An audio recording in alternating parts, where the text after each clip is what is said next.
പ്രിയമുള്ളവരെ, വചനജ്വാല 1567 ദിനത്തിലേക്ക് പ്രവേശിക്കുന്ന ഇന്ന് ഡിസംബർ 15 തിങ്കളാഴ്ച എല്ലാവർക്കും ഏറ്റവും നല്ല ഒരു സുപ്രഭാതം ആശംസിക്കുന്നു. നാം ഇന്ന് ക്രിസ്തുമസ് ഒരുക്കത്തിന്റെ 15ാം ദിവസത്തിലേക്ക് പ്രവേശിക്കുകയാണ്. ഇന്നത്തെ വചനവായനയിൽ ഏശയ്യായുടെ പുസ്തകം 28-ാം അധ്യായം 1 മുതൽ 17 വരെയുള്ള തിരുവാക്യങ്ങളാണ് നാം ഇന്ന് ശ്രവിക്കുക. സമരിയായ്ക്ക് താക്കീത്.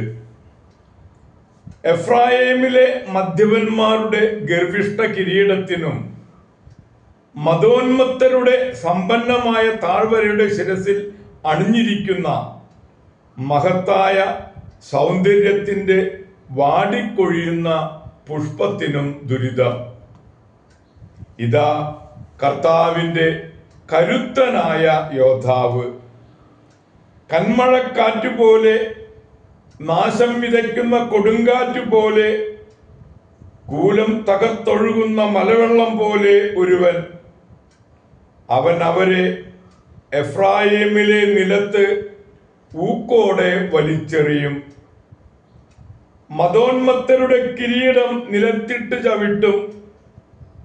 ഫലപുഷ്ടമായ താഴ്വരയുടെ ശിരസിൽ അതിന്റെ മഹത്തായ സൗന്ദര്യത്തിന്റെ വാടിക്കൊഴിയുന്ന പുഷ്പം വേനൽക്കാലത്തിന് മുൻപ് ആദ്യം പാകമാകുന്ന അത്തിപ്പഴം പോലെയാണ്.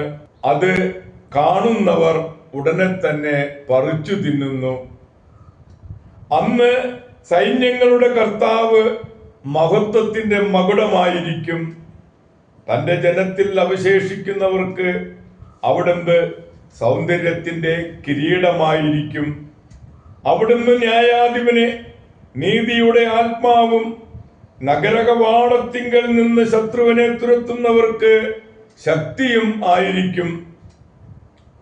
പുരോഹിതന്മാർക്കും പ്രവാചകന്മാർക്കും താക്കീത്. പുരോഹിതന്മാരും പ്രവാചകന്മാരും പോലും വീഞ്ഞു കുടിച്ച് മദിക്കുന്നു. ലഹരി പിടിച്ച് അവർ ആടി ഉലയുന്നു. വീഞ്ഞ് അവരെ വഴിതെറ്റിക്കുന്നു. അവർക്ക് ദർശനങ്ങളിൽ തെറ്റുപറ്റുന്നു. ന്യായവിധിയിൽ കാലിടറുന്നു. എല്ലാ മേശകളും ഛർദി കൊണ്ട് നിറഞ്ഞിരിക്കുന്നു. മലിനമല്ലാത്ത ഒരു സ്ഥലവും ഇല്ല.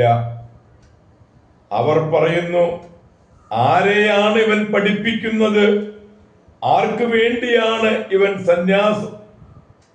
ഇവൻ സന്ദേശം വ്യാഖ്യാനിക്കുന്നത്? അവർ പറയുന്നു, ആരെയാണ് ഇവൻ പഠിപ്പിക്കുന്നത്? ആർക്ക് വേണ്ടിയാണ് ഇവൻ സന്ദേശം വ്യാഖ്യാനിക്കുന്നത്? മുലകുടി മാറിയ ശിശുക്കൾക്കു വേണ്ടിയോ? ഇത് നിയമത്തിൽ നിയമമാണ്, നിയമത്തിന്മേൽ നിയമം, ചട്ടത്തിന്മേൽ ചട്ടമാണ്, ചട്ടത്തിന്മേൽ ചട്ടം. ഇവിടെ അല്പം, അവിടെ അല്പം. വിക്കന്മാരുടെ അധരങ്ങൾ കൊണ്ടും അന്യഭാഷക്കാരുടെ നാവ് കൊണ്ടും കർത്താവ് ഈ ജനത്തോട് സംസാരിക്കും. അവിടുന്ന് ജനത്തോട് അരുളി ചെയ്തിട്ടുണ്ട്, ഇതാണ് വിശ്രമം, പരീക്ഷണീയർക്ക് വിശ്രമം നൽകുക. ഇതാണ് വിശ്രമം. എന്നിട്ടും അവർ ശ്രവിച്ചില്ല. അതിനാൽ കർത്താവിന്റെ വചനം അവർക്ക് നിയമത്തിന്മേൽ നിയമമാണ്, നിയമത്തിന്മേൽ നിയമം, ചട്ടത്തിന്മേൽ ചട്ടമാണ്, ചട്ടത്തിന്മേൽ ചട്ടം. ഇവിടെ അല്പം, അവിടെ അല്പം. അങ്ങനെ അവർ പോയി പുറകോട്ട് മറിഞ്ഞു വീണ് തകരുകയും വലയിൽ അകപ്പെടുകയും ചെയ്യും. ജെറൂസലേമിൽ ഈ ജനത്തെ ഭരിക്കുന്ന നിന്ദകരെ, കർത്താവിന്റെ വചനം ശ്രവിക്കുവിൻ.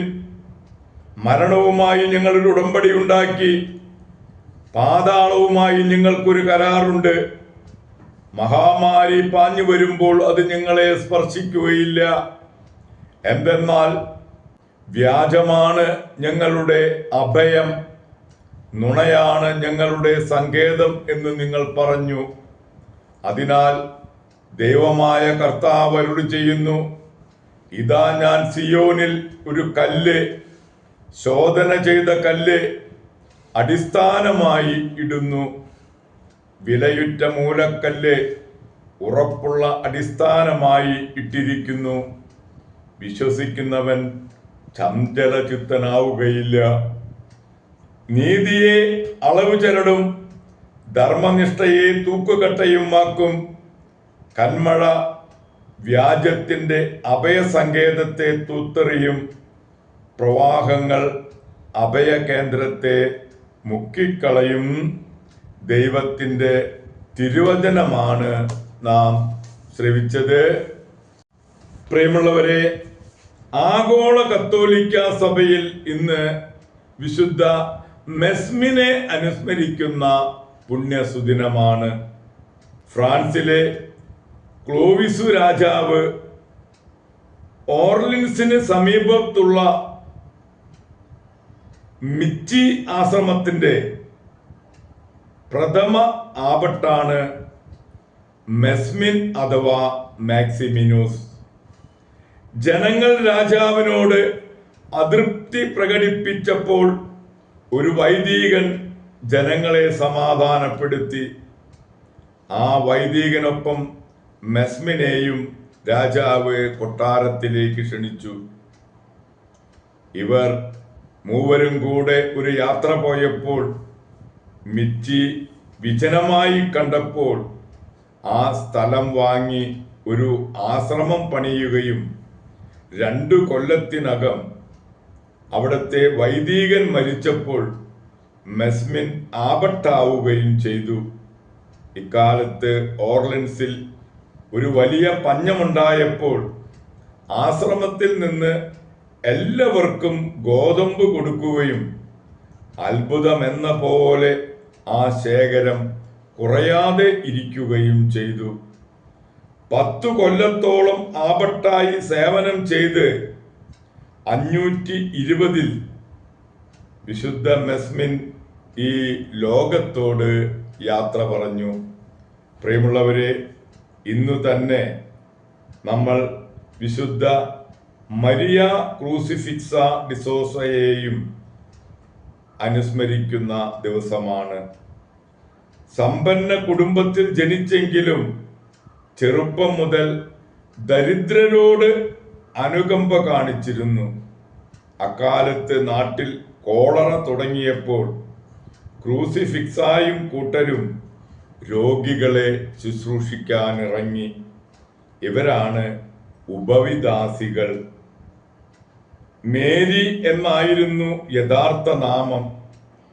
ക്രൂശിതനോടുള്ള സ്നേഹമാണ് ക്രൂസിഫിക്സ എന്ന 2ാമത്തെ പേരിന് കാരണമായത്. 72-ാം വയസ്സിൽ അന്തരിച്ച ക്രൂസിഫിക്സ സ്ഥാപിച്ച സഭയ്ക്ക് 300ഓളം ശാഖാമഠങ്ങളുണ്ട്. പ്രിയമുള്ളവരെ, വിശുദ്ധ മെസ്മിനെയും വിശുദ്ധ ക്രൂസിഫിക്സായുടെയും മധ്യസ്ഥം യാചിച്ച് ഇന്നത്തെ ഈ നല്ല ദിവസത്തിലേക്ക് നമുക്ക് പ്രവേശിക്കാം. എല്ലാവർക്കും നല്ല ഒരു തിങ്കളാഴ്ച ദിവസം ആശംസിക്കുന്നു. ദൈവം നമ്മെ ഓരോരുത്തരെയും സമൃദ്ധമായി അനുഗ്രഹിക്കട്ടെ.